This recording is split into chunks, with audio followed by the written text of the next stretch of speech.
Rapaziada, beleza? Fluminense eliminou a Inter ontem. Vamos acompanhar aí o que deu de repercussão. O City também foi eliminado, então vai ser Fluminense, Al Hilal, Palmeiras e Chelsea nas quartas. Tamo junto, vamos acompanhar aí. Great celebrations there as the Brazilian side are through, beating Inter by 2-0. For more on this, Mario Melchior joins us. We'll hear from Mario in a moment. Hey, how did Fluminense do this? Well, I think let's start by giving Fluminense some credit in terms of what they did. The game plan was very clear to see. We're going to put numbers behind the ball. We're going to be organized. There's going to be a whole lot of work. We're going to sacrifice for each other. We're going to cover each other. All those things need to happen. And then when we get a chance to go forward, whatever those chances are, let's be opportunistic, let's be efficient, let's be effective. And Fluminense were that and more.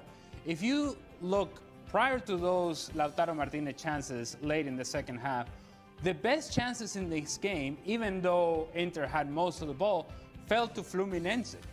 They were so good in understanding the moments in which they could go forward. There weren't many moments, but when they did, they posed a threat, and in fact, should have been up 2-0 at halftime, were not. And really, there was another goal that was called back because Ignacio was offside, the back post, barely offside. And you're thinking about, hold on a second. Inter has all of the ball, has all of the possession. How come Fluminense are far more goal dangerous? Well, I'll tell you why. Because Inter, I think they still haven't turned the page from the Champions League final. Right. I don't know if it's the early kickoff. I don't know if it was the heat. I don't know if it was the half-empty or more than half-empty stadium that didn't create the atmosphere that Inter was looking for. I don't know. I don't know if any of those things.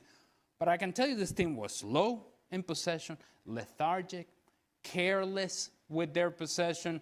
It felt as if they were walking around. There was no change of pace. It was very slow. The game had no speed whatsoever, which then allowed Fluminense to do the things that I just mentioned. Inter provided nothing to this game. And I would go as far as to say they were disinterested for long periods of time. And that, I think, is the scary part. You have a new manager in place.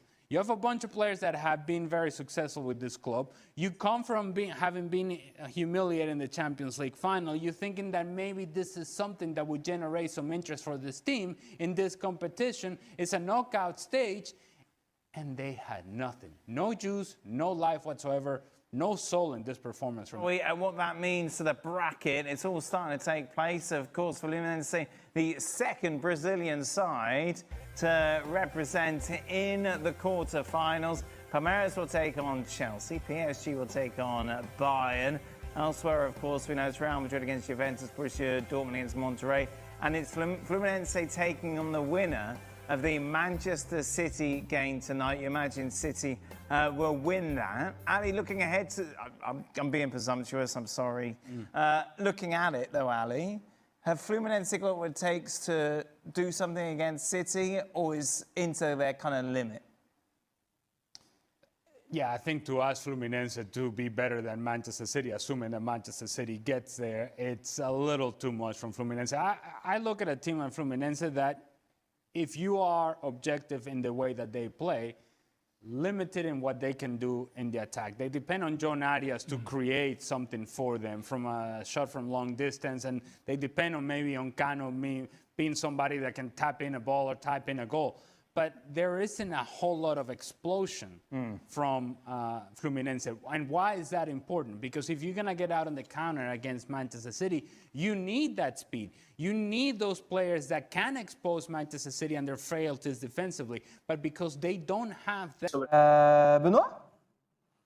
Ouais, cette équipe de l'Inter, en un mot, je les ai trouvés en un mot fatigués. Voilà, j'aime bien. Fatigués. Ouais. Je pense que cette élimination vont leur faire du bien à tous les joueurs. Et ils vont partir en vacances, là, se mettre un peu au frigo, faire un peu la fête, évacuer un peu tout ça, parce que cette saison a été très compliquée pour eux. Je pense psychologiquement. Physiquement, oui, mais psychologiquement, la perte de la Champions League, le titre, la Coupe d'Italie, ouais, c'est trop. Je pense que là, il faut qu'ils partent en vacances. Il y a un écart théorique entre une équipe européenne qui fait un peu office de tête de série et un outsider qui est Fluminense. Donc, ce qui explique qu'il y a un écart de code, surtout quand tu vois ce qu'a été la saison de l'Inter, qui donne quand même beaucoup de crédit, maintient malgré la fatigue un certain crédit sur cette équipe.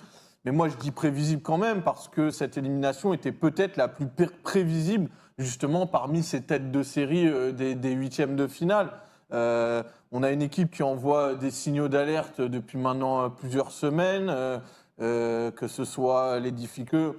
Je trouve quand même que Fluminense a fait le match qu'il devait pour passer en étant notamment plus efficace dans les deux surfaces.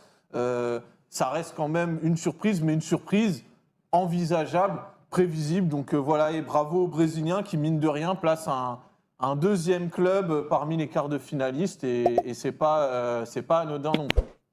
On va regarder le tableau de cette compétition, le bracket, qui commence à se remplir petit à petit. On peut se projeter un petit peu sur les quarts de finale et potentiellement les demi. Vous le voyez en bas à gauche, la victoire de Fluminense 2-0 qui va attendre son adversaire pour le quart. Ça sera cette nuit à 3h du matin entre Manchester City et Al Hilal. On touchera 2 mots avec les codes tout à l'heure, voir un petit peu ce que vous pensez de cette rencontre. Et le vainqueur de ce quart de finale affrontera Palmeiras et Chelsea. Donc, on va pas se le cacher, Manchester City a un vrai coup à jouer. Mais moi, j'écarte pas que Palmeiras le fasse contre Chelsea. Là, bien sûr. Je ne l'écarte absolument pas. Je n'écarte absolument pas... Si Flamengo l'a fait. Ah oui. Bien sûr, bien sûr. Mais je n'écarte absolument pas l'hypothèse de Monterrey qui élimine Dortmund. On l'a proposé en C'est vrai bracket. J'ai pas trop... Donc voilà. Donc ce qui pourrait... Moi, en plus, pour la compétition, j'aimerais ça. Globalement, pour la crédibilité de cette Coupe du Monde des clubs. Mais voilà, on va attendre ce Manchester City à Hilal. Et demain, on va voir la deuxième partie de tableau avec ce Real Madrid-Juve qui sera débriefé demain, c'est à 21h. Débriefé à 23h ou peut-être un petit peu plus. Voilà pour le tableau de cette Coupe du Monde des É clubs. isso, rapaziada. Comenta aí quem que vocês acham que vai chegar na final, na semifinal. Se o Flusão, se algum brasileiro vai ter chance aí contra desse lado da chave. Tamo junto, comenta aí, curte, se inscreva no canal e até a próxima.